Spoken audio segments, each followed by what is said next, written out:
The forbidden history of Jesus, why he lived only 33 years. The question that has haunted theologians, historians, and believers for 2 millennia sits quietly in the shadows of Christianity's most fundamental story.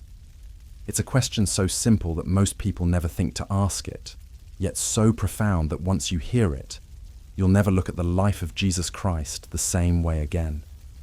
Why did the Son of God, who could have walked this earth for centuries, choose to live only 33 years? Think about that for a moment.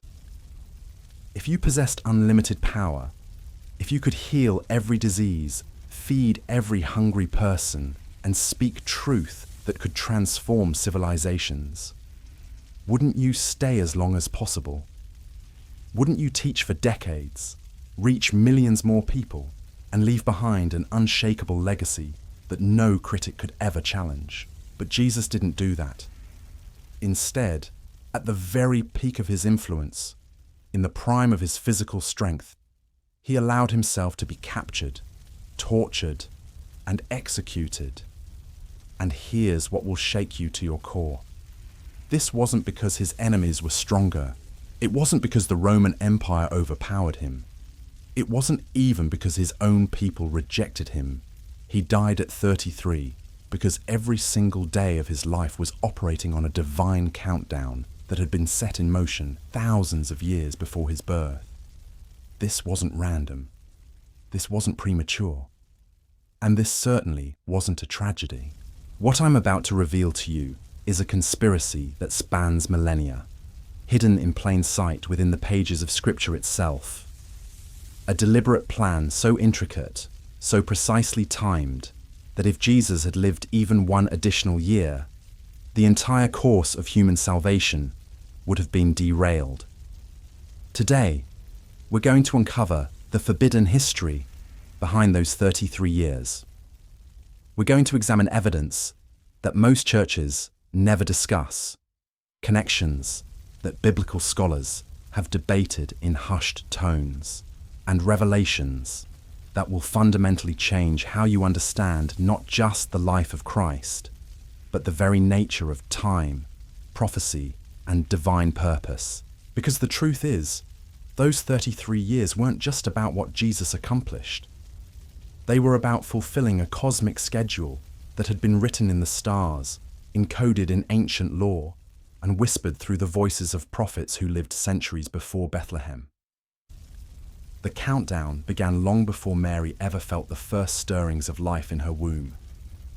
It began in the courts of ancient kings, in the visions of Hebrew seers, and in the careful orchestration of world events that would align like celestial bodies to create the perfect moment for the most important sacrifice in human history. Let me take you back to a dusty scroll, penned by a Hebrew exile named Daniel, sitting in the courts of Babylon over 500 years before Jesus drew his first breath.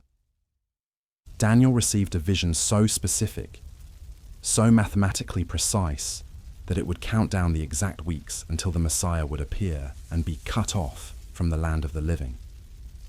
But this wasn't just about timing. This was about fulfilling a pattern that had been established since the very first Passover in Egypt, when the blood of spotless lambs marked the doorposts of Hebrew homes. Every year, for over a millennium, Jewish families would select their sacrificial lamb not from the sick or the old, but from the young and perfect. The lamb had to be in its prime, without blemish, at the peak of its strength and vitality. Are you beginning to see the connection? When John the Baptist looked at Jesus and declared, "Behold, the Lamb of God who takes away the sin of the world," he wasn't speaking in metaphors. He was identifying Jesus as the ultimate fulfillment of every Passover sacrifice that had ever been offered. And just like those lambs, the timing of his sacrifice couldn't be arbitrary. It had to align perfectly with the ancient requirements. But there's something even more startling. The age of 33 carries a significance that goes beyond mere symbolism. In the chronicles of Israel's history, we find that King David, the man after God's own heart, reigned from Jerusalem for exactly 33 years. David, whose throne God promised would be established forever through his lineage. David, whose kingdom became the template for the messianic reign that was to come. This wasn't coincidence.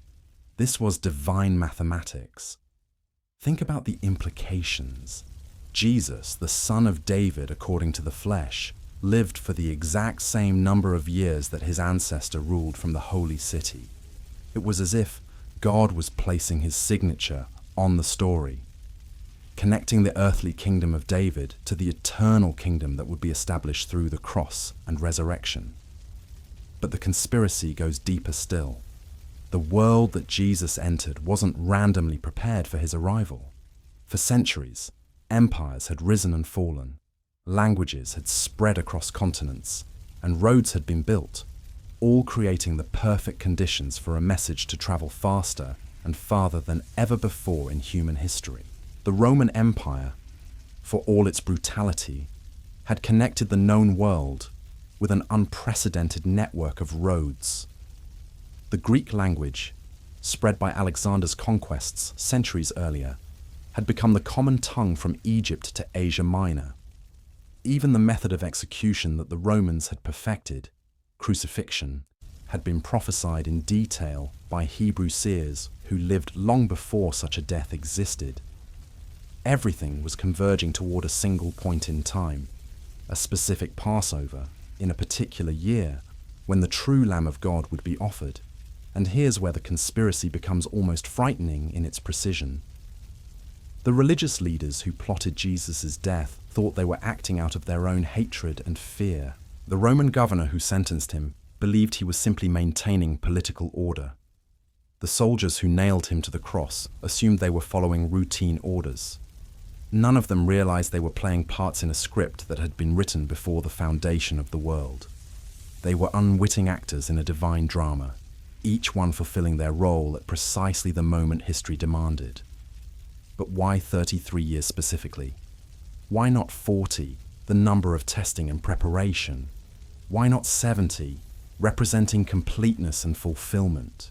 Why not a full lifetime that could have seen Jesus teaching into old age, gathering vast numbers of followers, and establishing an earthly kingdom that no enemy could challenge?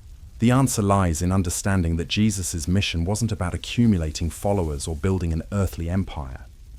It was about accomplishing a specific work that could only be completed at the cross.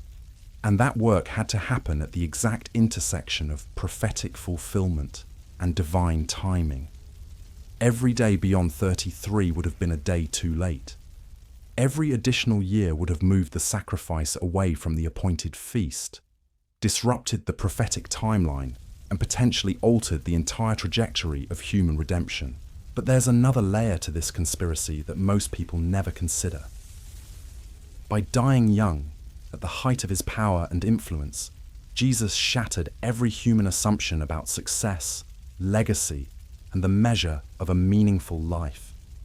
He demonstrated that the value of a life isn't determined by its length, but by its obedience to divine purpose.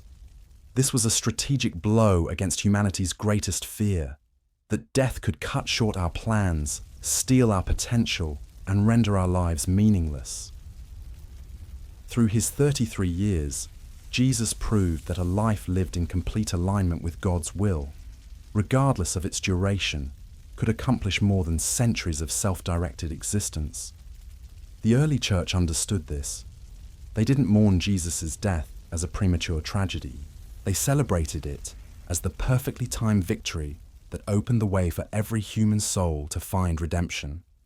His brief ministry created an urgency that forced his disciples to mature quickly, to take ownership of the message, and to spread it with a passion born from knowing their time with him had been limited and precious.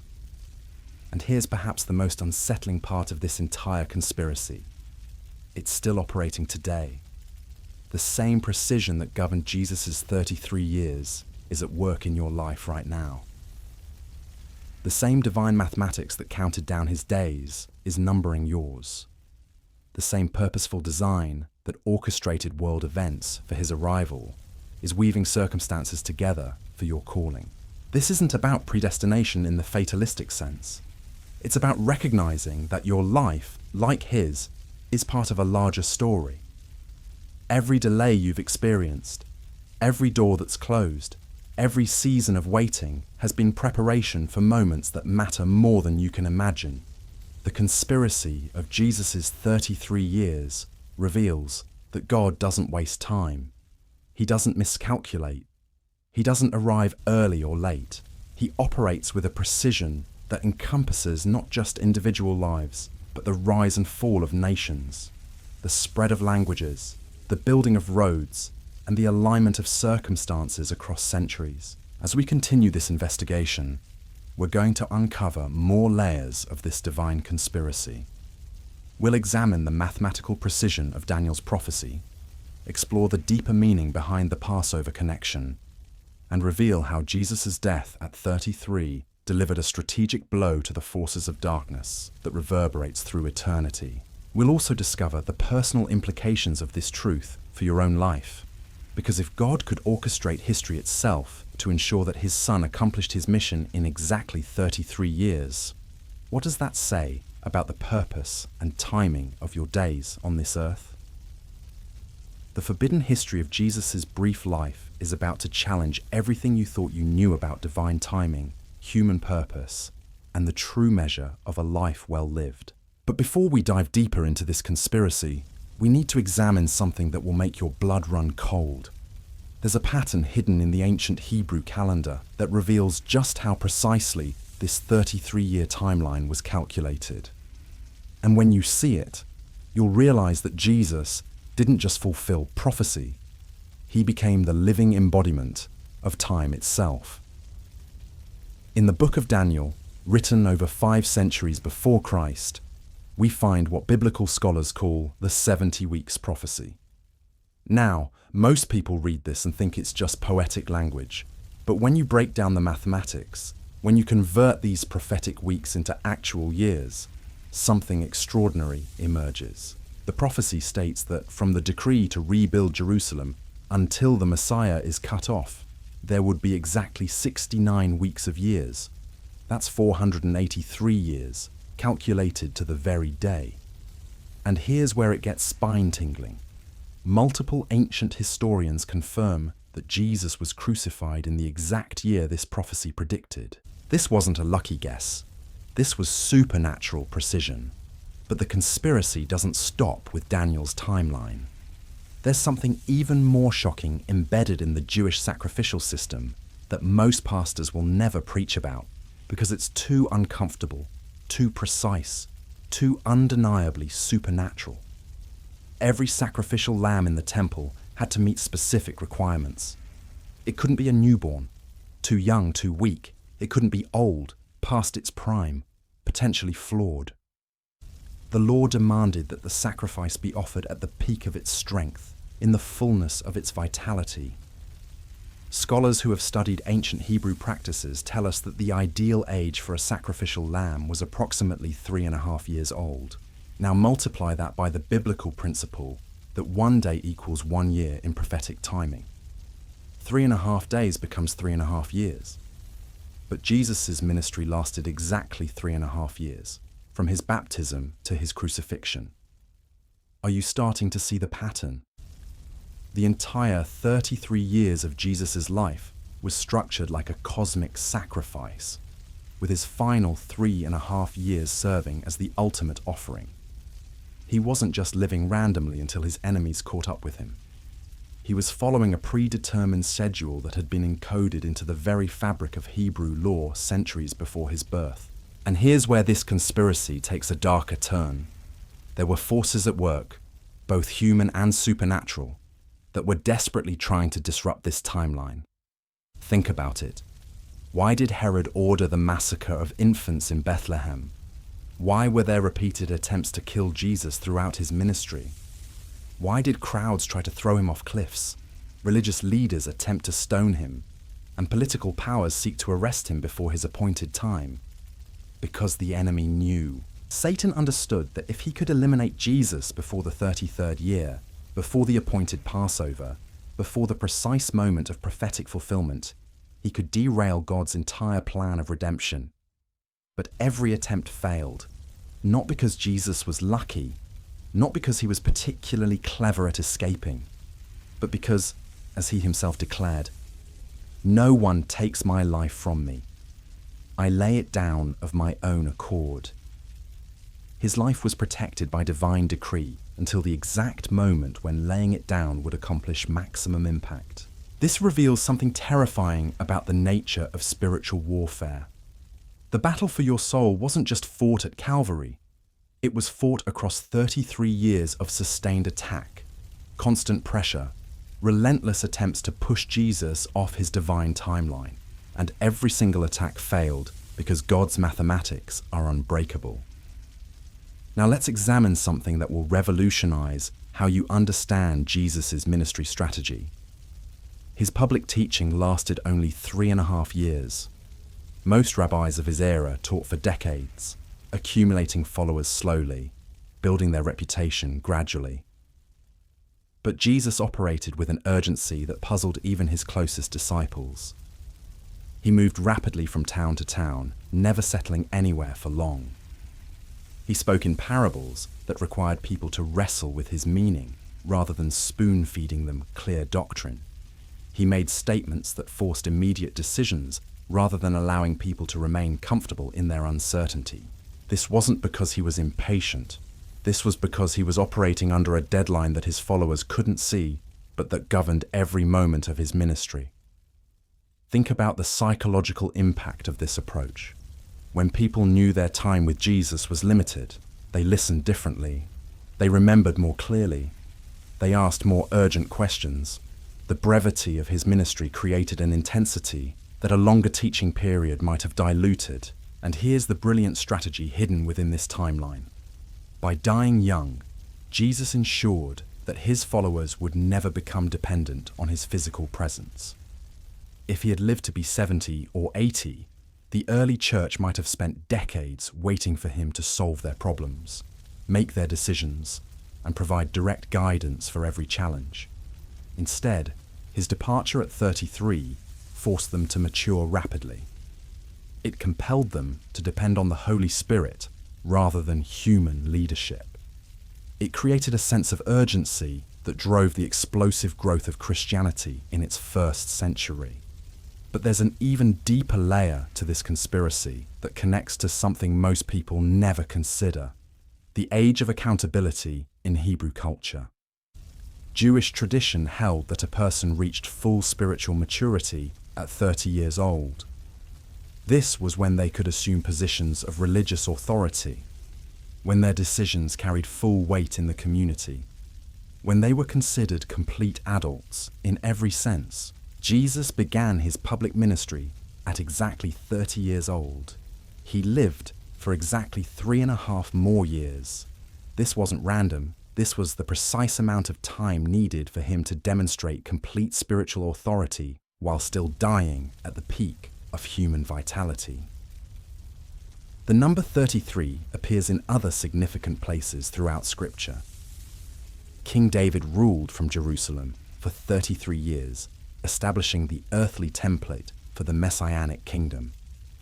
The high priest's breastplate contained 12 precious stones arranged in a pattern that, when calculated according to Hebrew numerology, totaled 33. Even in the construction of the tabernacle, certain measurements and proportions reflect this number, as if God was embedding a signature throughout his revelation that would point toward the ultimate sacrifice.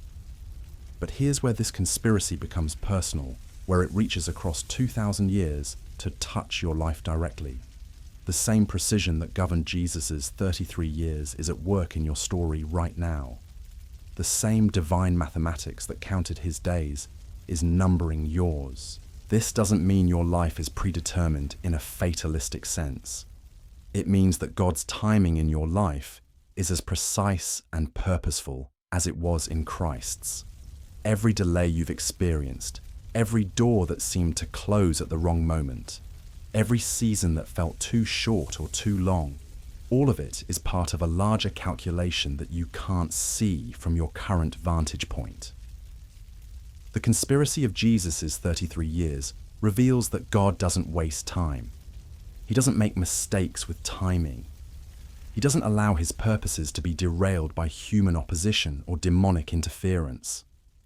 What looks like premature death to human eyes was actually perfect completion in heaven's accounting. And if that level of precision governed the life of God's Son, imagine the attention to detail that governs your calling, your relationships, your opportunities, and yes, even your trials. Nothing is random. Nothing is accidental. Nothing is outside the scope of divine mathematics. As we continue to unravel this conspiracy, we're going to explore how Jesus' death at 33 delivered a strategic blow to the kingdom of darkness that still reverberates today. We'll examine the prophetic significance of his resurrection timing and discover how the number 33 appears in unexpected places throughout church history. We'll also confront the uncomfortable truth that most modern Christianity has missed the urgency that should characterize our lives. If the Son of God lived with such focused intensity that he accomplished his eternal mission in just 33 years, what does that say about how we should approach our temporary time on earth? The forbidden history we're uncovering isn't just about understanding the past. It's about recognizing the divine precision that's operating in your present moment and preparing you for a future that's been planned with the same mathematical certainty that governed every day of Jesus' earthly life. Because the conspiracy of the 33 years isn't finished. It's still unfolding, still operating, still working through ordinary people who discover that their lives, like his, are part of a story too large and too precisely orchestrated to be mere coincidence. The moment Jesus drew his final breath at exactly 3 p.m. on that Passover Friday, something shifted in the spiritual realm that most people have never understood. The timing wasn't just symbolic, it was surgical, a precision strike against the forces of darkness that had been orchestrated from the foundation of the world. You see, Satan had been watching, he'd been calculating, he'd been trying to decode the same divine mathematics we've been exploring, desperately searching for a way to disrupt God's timeline. And in his arrogance, he thought he'd won when he inspired the religious leaders to demand Jesus' crucifixion. But here's what the enemy didn't realize. By striking at exactly the right moment, he had walked directly into the trap that had been set for him millennia earlier. The Hebrew scriptures are filled with cryptic references to a coming deliverer who would be wounded for our transgressions and cut off from the land of the living. But they also contain a promise that this same figure would see his offspring, and that the pleasure of the Lord would prosper in his hand. How could someone who was cut off still see descendants? How could a dead man accomplish anything? The answer lay hidden in the festival calendar itself. Every Hebrew child knew the story of Passover, how the angel of death passed over the houses marked with lamb's blood. But there was another feast, less familiar to modern readers, that held the key to understanding Jesus' resurrection timing. The Feast of First Fruits always fell on the 3rd day after Passover, and it celebrated the first harvest of the agricultural season. The symbolism was unmistakable, yet it had remained hidden for generations. The Passover lamb had to die, but the First Fruits celebration promised that death would not have the final word. When Jesus rose on the 3rd day, he wasn't just fulfilling a vague promise about resurrection. He was completing a prophetic pattern that had been rehearsed annually for over 1,000 years. Every Hebrew farmer who brought his first sheaf to the temple was unknowingly acting out the story of Christ's victory over the grave. This is where the 33-year timeline reveals its true genius. If Jesus had lived longer, if he had died at a different age, the resurrection would have fallen on a different day. The festival alignment would have been broken. The prophetic pattern would have remained incomplete. But dying at exactly 33 years, at precisely the right Passover, ensured that his resurrection would occur during the Feast of First Fruits, marking him as the first of many who would rise from the dead. Paul later called him the first fruits of those who have fallen asleep, directly connecting his resurrection to this ancient celebration. Yet there's something even more unsettling about this timing that most people never consider. The enemy's attempt to cut short Jesus' life actually became the very mechanism by which eternal life was made available to humanity. Satan's greatest weapon, death itself, was turned against him with mathematical precision. The number 33 appears in the most unexpected place in this context. According to ancient Hebrew tradition, the maximum number of lashes that could be administered in punishment was 39, but it was typically reduced to 33 to ensure the victim didn't die from the beating alone.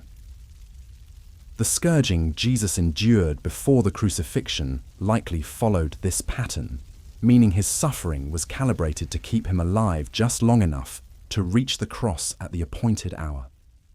Even his torture was governed by the same divine mathematics that had counted his years. This level of precision should make us uncomfortable. It means that nothing in Christ's suffering was random, nothing was excessive, nothing was wasted.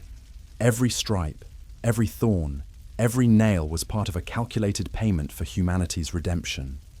The physical agony wasn't just about bearing our sins, it was about meeting the exact requirements of divine justice down to the final detail. But here's where this conspiracy takes another shocking turn. The death of Jesus at 33 didn't just fulfill ancient prophecies, it established a new pattern that has been operating throughout church history ever since. Look at the lives of history's most influential Christians, and you'll find an uncanny pattern of significance occurring around the age of 33. The Apostle Paul's dramatic conversion on the Damascus Road is believed to have happened when he was approximately 33 years old. Augustine of Hippo experienced his life-changing encounter with God at 33. Martin Luther posted his 95 Theses when he was 33, launching the Protestant Reformation. This isn't coincidence. This is the continuation of a divine pattern established by Christ's own timeline. Even in the early church, the number 33 held special significance. The First Church Council was attended by approximately 330 bishops, exactly 10 times 33. The Nicene Creed, which established the fundamental doctrines of Christianity, was formulated in the year 325 AD, precisely 300 years after many scholars place the date of Jesus' crucifixion. These patterns suggest something that most modern Christians have forgotten. God operates according to mathematical principles that extend far beyond individual lives into the broader movements of history itself. But there's a personal dimension to this that will challenge everything you think you know about your own timeline. The same precision that governed Jesus' 33 years is operating in your life right now, creating opportunities and closing others according to a schedule you can't see. But that's more accurate than any earthly calendar. Think about the major turning points in your life. The job that opened at exactly the right moment. The relationship that began when you'd given up hope. The crisis that forced you to grow in ways you never would have chosen. These weren't random events. They were part of a divine calculation that takes into account not just your individual story, but how your life intersects with countless others in ways you may never fully understand. The conspiracy of Jesus' 33 years reveals that God's timing is active, not passive. He doesn't just respond to circumstances, he creates them. He doesn't just work around human opposition. He uses it to accomplish his purposes with even greater precision. This is why Jesus could walk through crowds that wanted to stone him and somehow remain untouchable. This is why he could predict his own death and resurrection with absolute certainty. This is why he could face the cross with such composed determination. He wasn't hoping things would work out. He was following a script that had been written before time began. And that same level of orchestration is at work in your circumstances right now. The people you'll meet tomorrow, the decisions you'll face next month, the opportunities that will present themselves next year. All of it is being coordinated with the same precision that counted down Jesus' days from birth to resurrection. But here's what makes this truly uncomfortable.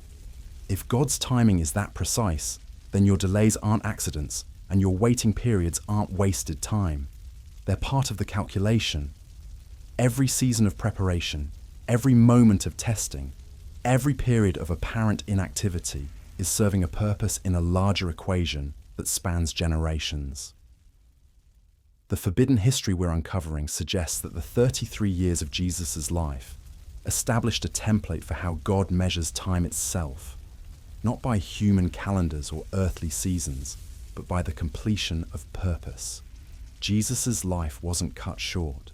It was completed exactly when it was supposed to be, having accomplished everything it was designed to accomplish. This should radically change how we view both success and failure in our own lives. The person who dies young, having fulfilled their calling, may have lived a more complete life than someone who reaches old age, but never discovers their purpose.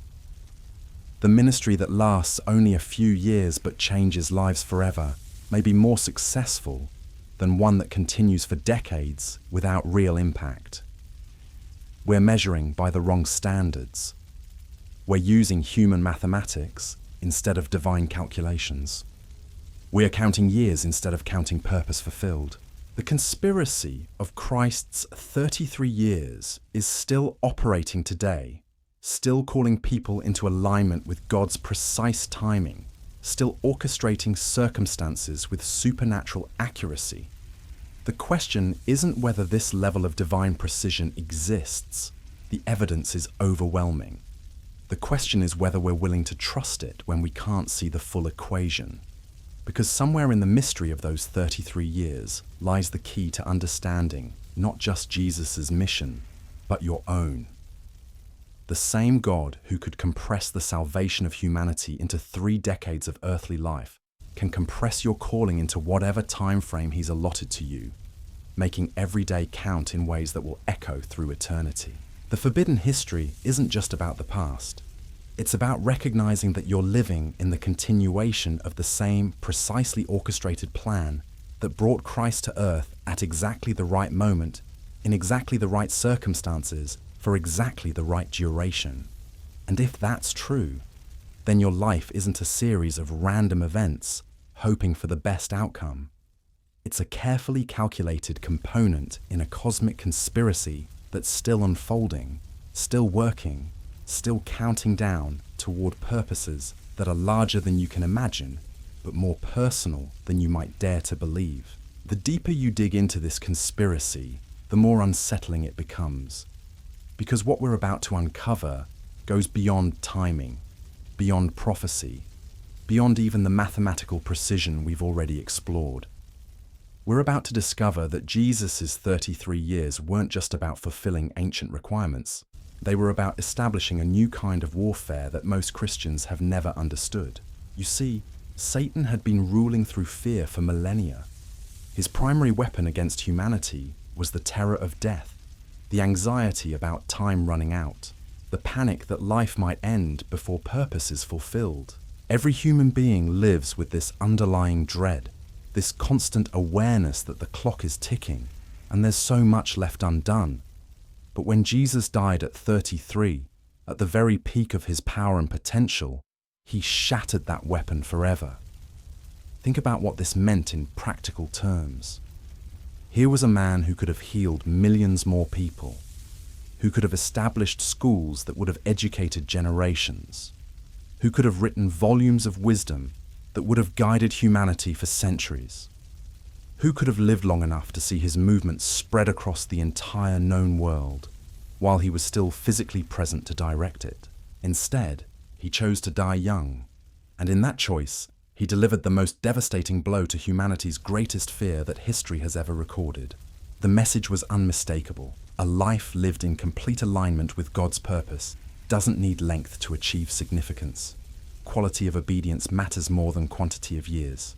Faithfulness in a short season can accomplish more than mediocrity in a long lifetime. This was psychological warfare at the highest level. By demonstrating that a 33-year life could contain enough purpose to redeem all of humanity, Jesus removed death's power to terrorize us with the threat of incompleteness.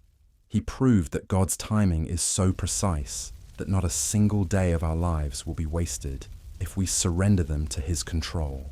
But there's something even more revolutionary hidden in this strategy. The early church didn't spend their time mourning what Jesus might have accomplished if he'd lived longer. Instead, they were energized by what he had accomplished in such a brief time. They realized that if God could compress the salvation of the world into 33 years, he could compress their own callings into whatever time frame they'd been given. This created an urgency in the early believers that modern Christianity has largely lost. They didn't have the luxury of thinking they had unlimited time to grow, to mature, to eventually get serious about their faith. They knew that if the Son of God had operated under such a tight timeline, they needed to make every day count. The result was explosive growth. Within a single generation, the gospel had spread across the Roman Empire. Within 3 centuries, Christianity had become the dominant religion of the Western world. Not because they had more time than we do, but because they understood that time was precious in a way that we've forgotten. Here's where this conspiracy becomes deeply personal. Most of us live as if we have infinite time to get our lives right. We procrastinate on difficult conversations, delay making necessary changes, postpone pursuing our real calling because we assume there will always be more time later. But the 33-year template suggests a different approach entirely. What if you only had 3.5 years left to accomplish your primary mission? What if you knew with certainty that your most important work had to be completed within a specific time frame? How would that change your priorities? How would that affect your daily choices? This isn't meant to create anxiety. It's meant to create focus. The same way Jesus' awareness of his limited timeline sharpened his ministry into laser-like precision, understanding the preciousness of time can transform how we approach every area of our lives. And here's something that will shake you. The conspiracy suggests that God has already calculated the optimal time frame for your specific calling, not based on your preferences or your fears, but based on what will create maximum impact for his kingdom and maximum growth in your character. This means that the season you're in right now isn't arbitrary. The doors that are closed aren't random obstacles. The opportunities that are opening aren't lucky breaks. They're all part of a precisely timed sequence that's been designed to bring you to the exact moment when your preparation meets your purpose. But there's a darker element to this conspiracy that most people never consider. Just as there were forces trying to disrupt Jesus' timeline, there are forces actively working to disrupt yours. The enemy understands divine timing better than most Christians do, and he's constantly attempting to push you off schedule. Sometimes this looks like premature opportunities that would pull you away from necessary preparation. Sometimes it appears as delays that create discouragement and cause you to give up on your calling altogether. Sometimes it manifests as distractions that consume your time and energy without advancing your real purpose. The key to recognizing these attacks is understanding that they always revolve around timing. The enemy can't ultimately prevent God's purposes in your life, but he can try to make them happen at the wrong time, in the wrong way, or through the wrong methods. This is why discernment about timing is one of the most crucial spiritual skills you can develop.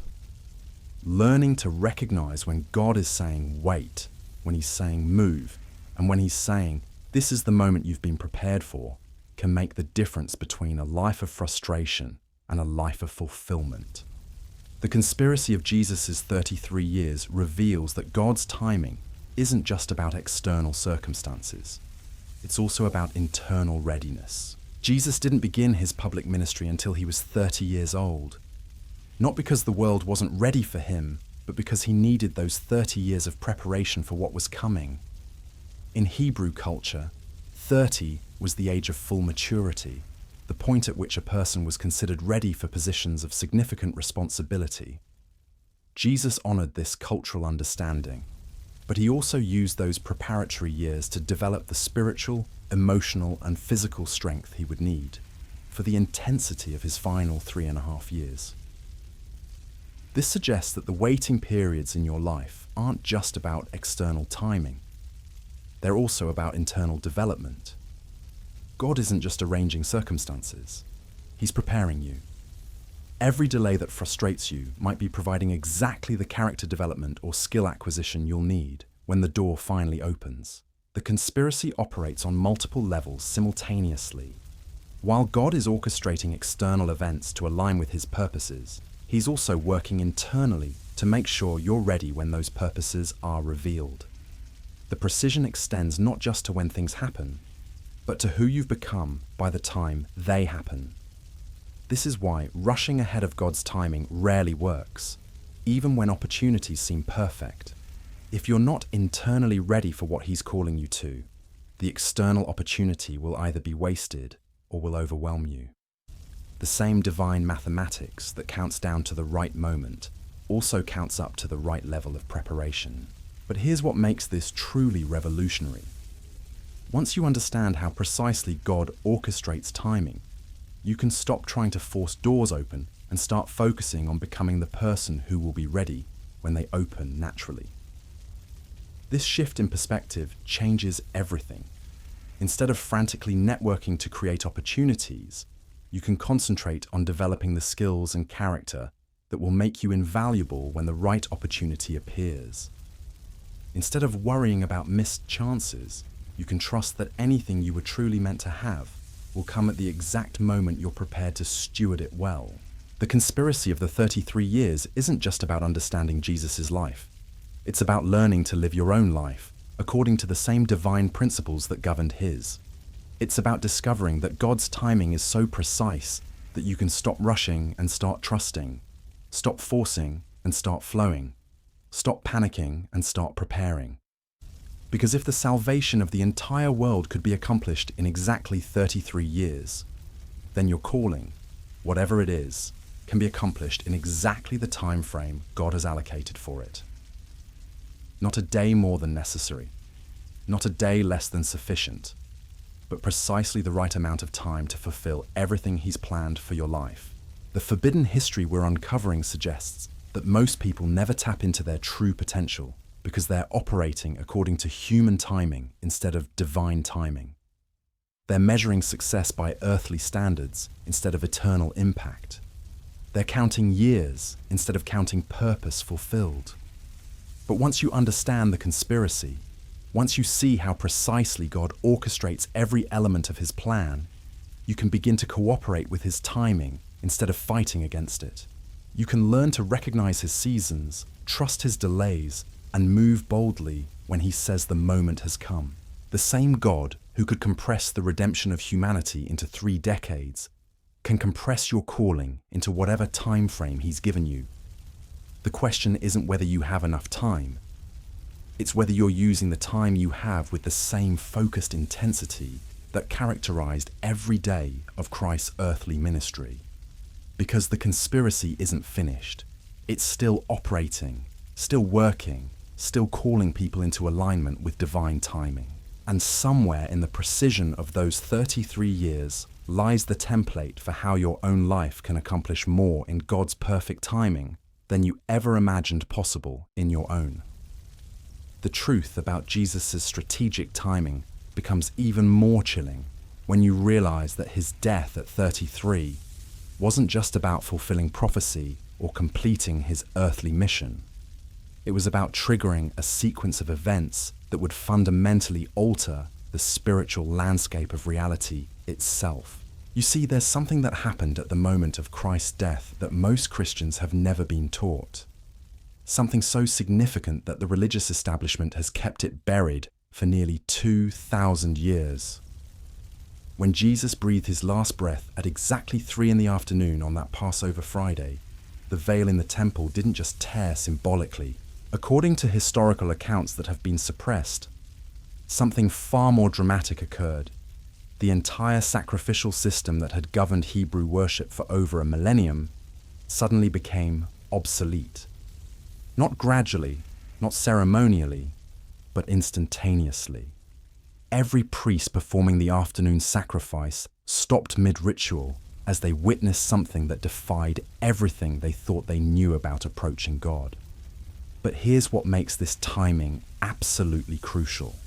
If Jesus had died at any other age, at any other feast, at any other time of day, this transition wouldn't have been complete.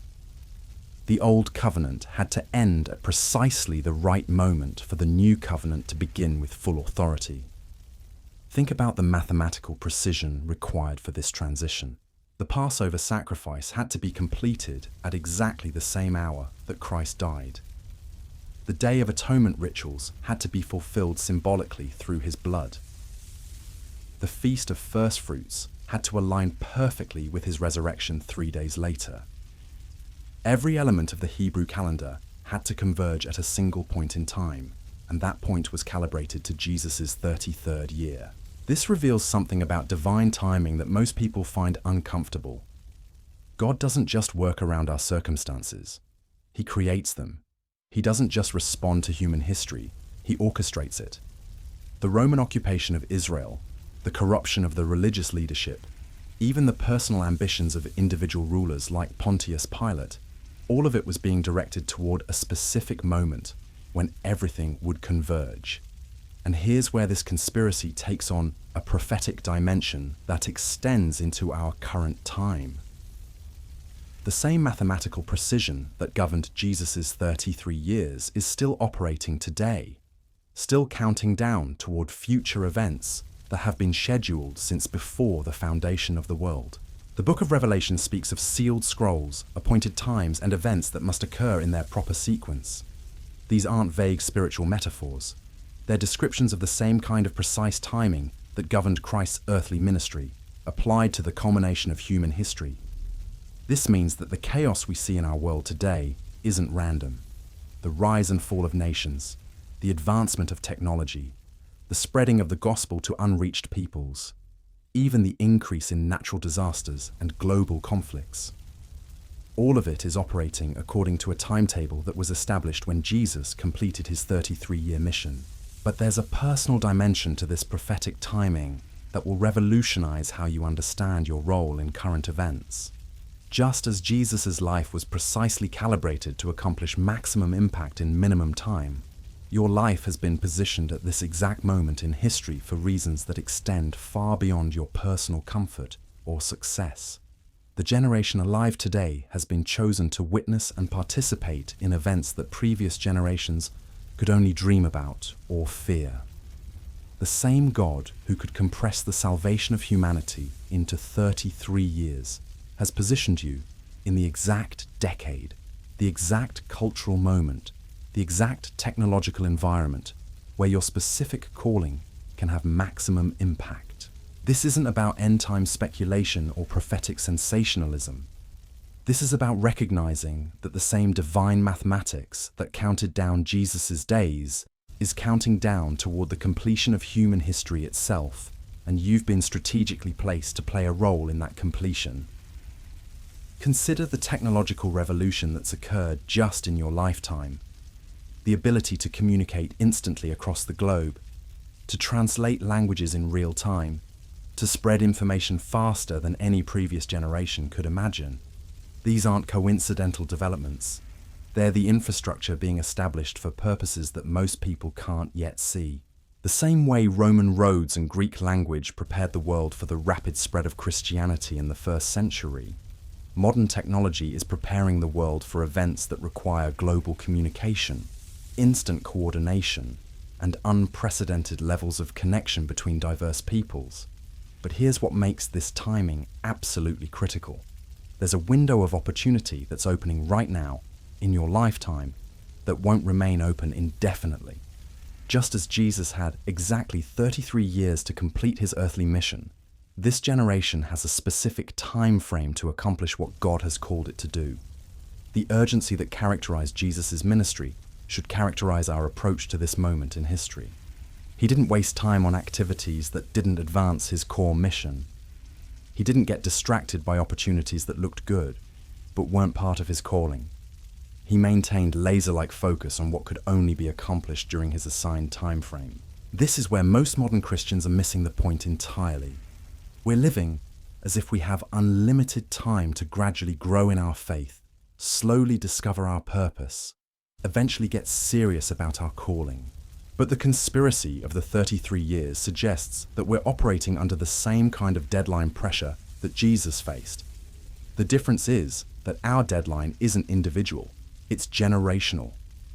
The window of opportunity that's open right now for global impact, for reaching unreached peoples, for demonstrating God's power in ways that previous generations couldn't. This window won't stay open forever. And here's something that will shake you to your core. The same forces that tried to disrupt Jesus' timeline are actively working to distract this generation from recognizing the significance of this moment. The enemy understands prophetic timing better than most Christians do, and he's flooding the world with distractions designed to keep believers from realizing what time it really is. The entertainment industry, social media addiction, political polarization, economic anxiety, even the busyness of religious activity that doesn't advance the kingdom, all of it serves to keep people focused on immediate concerns instead of eternal purposes. But those who understand the conspiracy, those who recognize the mathematical precision behind God's timing, these are the people who will be positioned to participate in what's coming next.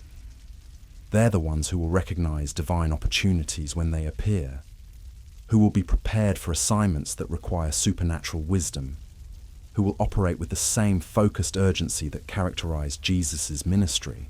The 33-year template isn't just historical information.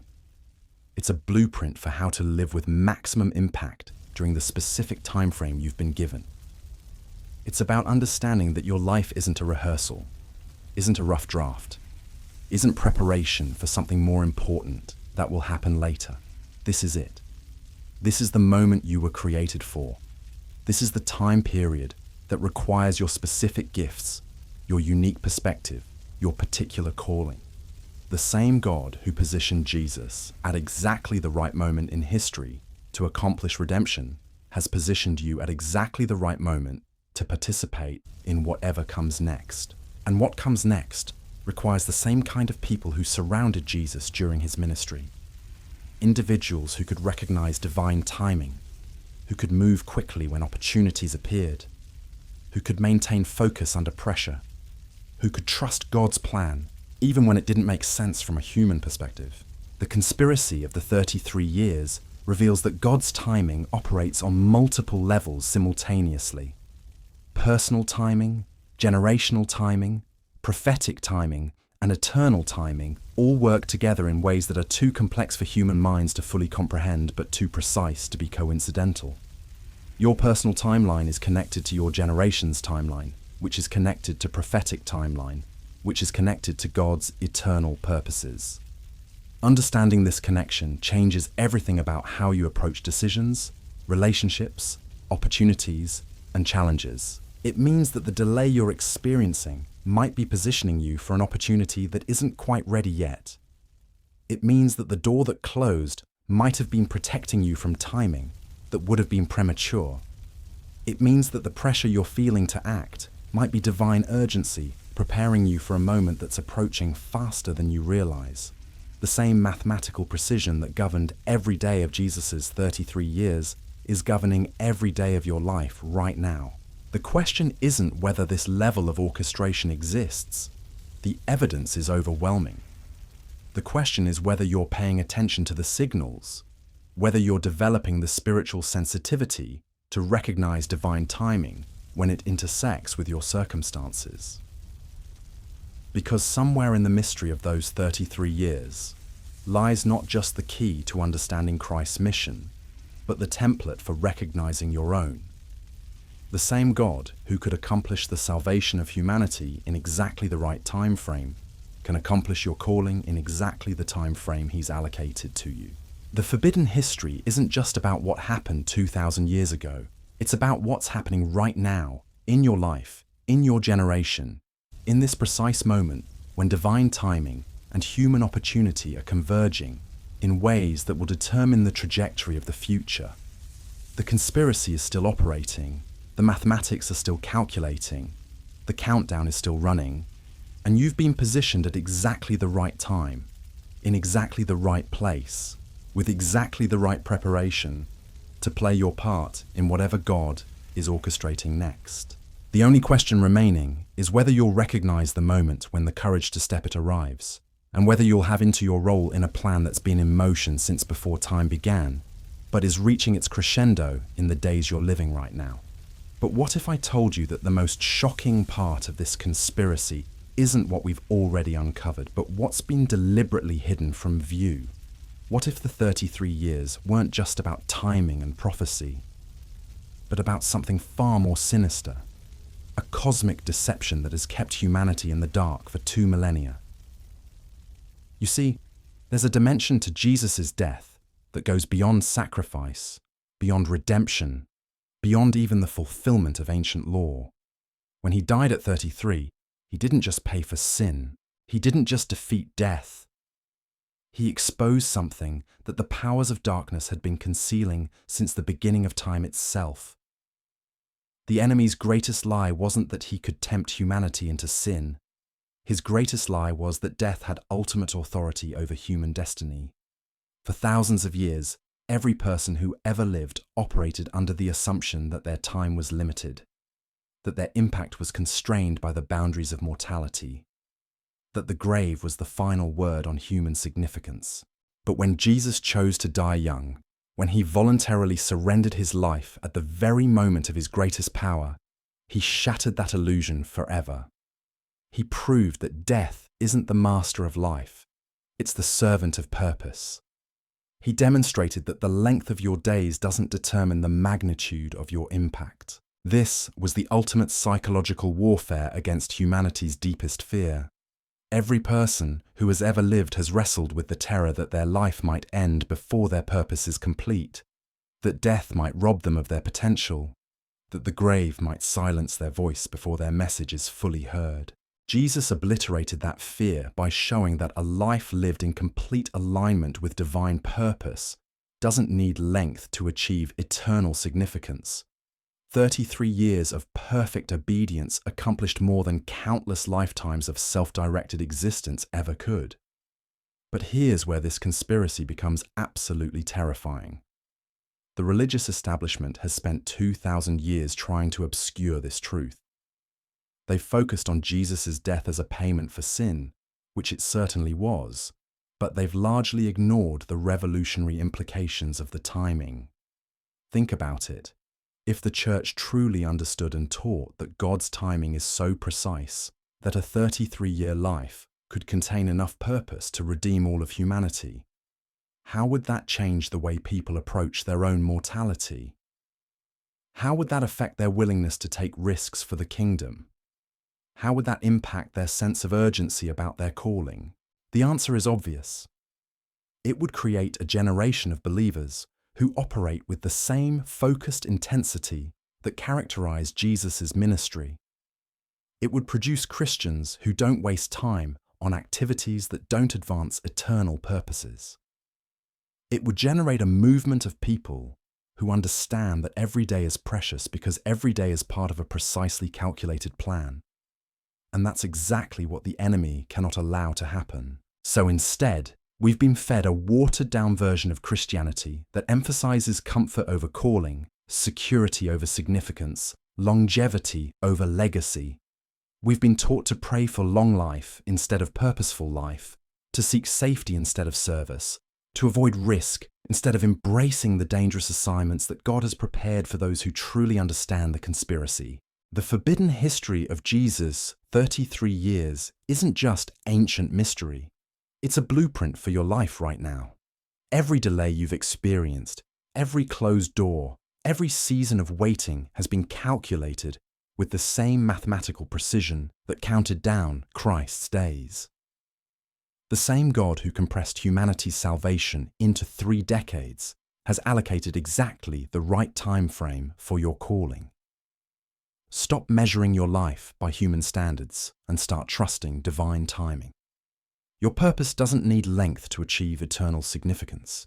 It needs complete surrender to the one who holds the countdown clock.